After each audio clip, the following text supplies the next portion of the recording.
காவேரி வந்து வெண்ணிலா வந்து கூப்பிடுறாங்க. அதனால வந்து சிஸ்டர் வந்து காவேரி கிட்ட சிஸ்டர் வெண்ணிலாக்கு வந்து நினைவு வந்துருச்சு. உங்கள தாங்க தேடி இருந்தேன்.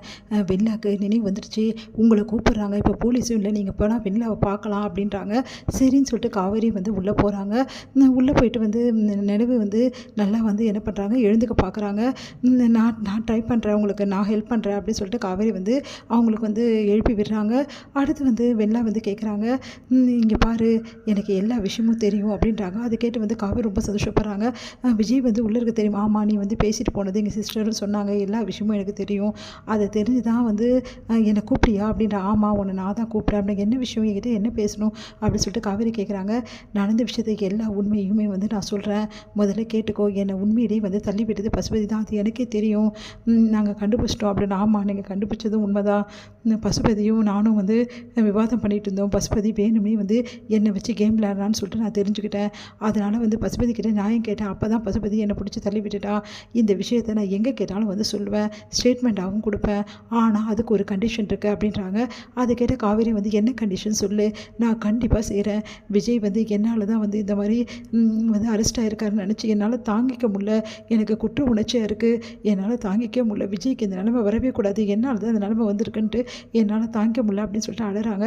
இங்கே பாரு, விஜய்க்கு இந்த நிலைமை வரக்கூடாதுன்னு, விஜய் வெளியே வரணும்னு நீ நினச்சேன்னா எனக்காக ஒரு விஷயம் பண்ணோம். அன்றைக்கி ஒரு நாள் நீ எனக்கு ஒரு சத்தியம் பண்ண வந்தல, அப்போ கூட நீ சொன்னியே நான் விஜய்க்காக என்ன வேணாலும் பண்ணுவேன்னு சொல்லிட்டு சத்தியம் பண்ணணும்னு நினச்சல. ஆமாம், அந்த சத்தியத்தை இப்போ பண்ணு. விஜயை விட்டு நீ ஒதுங்கி போகணும். அப்படி ஒதுங்கி போக முடியுமான்னு உடனே யோசிக்கிறாங்க. விஜய்க்காக நான் என்ன வேணாலும் பண்ணுவேன், நிச்சயமாகவே சொல்கிறேன், சத்தியமாக நான் ஒதுங்கி போகிறேன். அதை எப்படி நான் நம்புறது அப்படின்றாங்க. இப்போ என்ன உனக்கு நம்பிக்கை வேணும் அவ்வளோதானே அப்படின்னு சொல்லிட்டு வெண்ணிலாவோட கையெடுத்துகிட்டு வந்து அவங்களோட வயிற்றில் வைக்கிறாங்க. என் குழந்தை சத்தியமாக சொல்கிறேன், என் வயிற்றில் வளருது குழந்தை, அந்த குழந்தை சத்தியமாக சொல்கிறேன், நான் சொன்னதெல்லாம் உண்மை, நான் செஞ்சு கொடுத்ததெல்லாம் சத்தியம்தான், நான் உண்மையை தான் சொல்கிறேன். விஜயை விட்டு நான் விலகிறேன், விஜய் நீ வெளியேடு அப்படின்னு சொல்லிட்டு அழறாங்க. குழந்தையா அப்படின்னு சொல்லிட்டு காவேரி பார்த்து கேட்குறாங்க. ஆமாம், என் வயிற்றில் குழந்தை வளருது, இப்போ நான் 3 மாதமாக கர்ப்பமாக இருக்கேன் அப்படின்றாங்க. அதை கேட்டு அதிர்ச்சி அடைகிறாங்க வெண்ணிலா. நீ என்ன சொல்கிற? ஆமாம், இந்த விஷயம் விஜய்க்கு எது தெரியும், மற்றவங்களுக்கெல்லாம் யாருக்கும் தெரியாது. அதுக்கப்புறம் உனக்கு தான் நான் சொல்லியிருக்கேன்.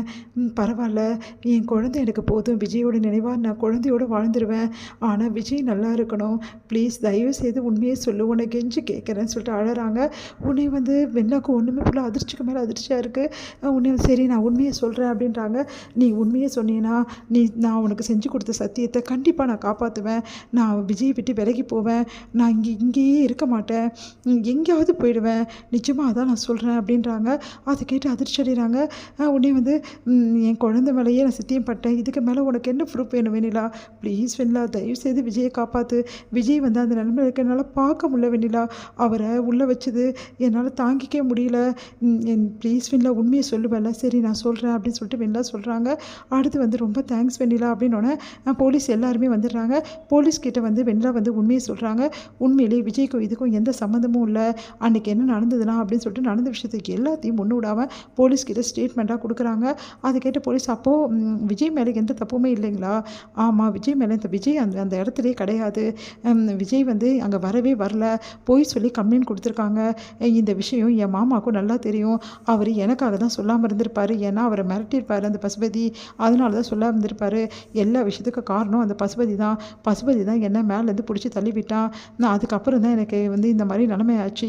இதுக்கும் விஜய்க்கும் எந்த சம்மந்தம் அது மட்டும் கிடையாது. விஜய் மேலே வேணும்னே வந்து பழி சொல்லணும் அப்படின்னு சொல்லிட்டு நிறைய பேட்டியெல்லாம் விஜய் பற்றி கொடுக்க சொன்னாங்க. நானும் கொடுத்தேன். விஜய் என்னை சேர்த்து வைக்கிறேன்னு சொன்னாங்க. அதனால தான் இப்படிலாம் பண்ணாங்க. இதுக்கும் விஜய்க்கும் எந்த சம்மந்தமும் இல்லை. தயவு செய்து விஜயை விட்டுருங்க. எல்லாத்துக்கும் காரணம் பசுபதி அரெஸ்ட் பண்ணுங்க அப்படின்றாங்க. சரிங்க, இந்த விஷயத்தை வந்து நாங்கள் எடுத்துக்கிறோம் அப்படின்னு சொல்லிட்டு ஸ்டேட்மெண்ட் வாங்கிக்கிறாங்க. இங்கே வெண்ணிலாவுக்கு வந்து நன்றி சொல்கிறாங்க காவேரி. நன்றி வெண்ணிலா, நீ இப்படி பண்ணுவேன்னு நினச்சி பார்க்கலாம், ஆனால் உண்மையிலே சொல்கிறேனே, உனக்கு கொடுத்த சத்தியத்தை நான் காப்பாற்றுவேன் அப்படின்னு சொல்லிட்டு அங்கேருந்து காவேரி அழுதுபடி போகிறாங்க. காவேரியால் தாங்கிக்க முடியல. நடந்து போகும்போதெல்லாம் அப்படியே வந்து காவேரி வந்து அழறாங்க, தடுமாறுறாங்க. பரவாயில்ல, எங்கே இருந்தாலும் சந்தோஷமாக இருக்கணும், நான் அவர் கூட இருக்க வரைக்கும் அவருக்கு சந்தோஷம் கிடைக்கவே கிடைக்காது. வெண்ணிலா கேட்டதும் கரெக்டு தான் அப்படின்னு சொல்லிட்டு யோசிக்கிறாங்க.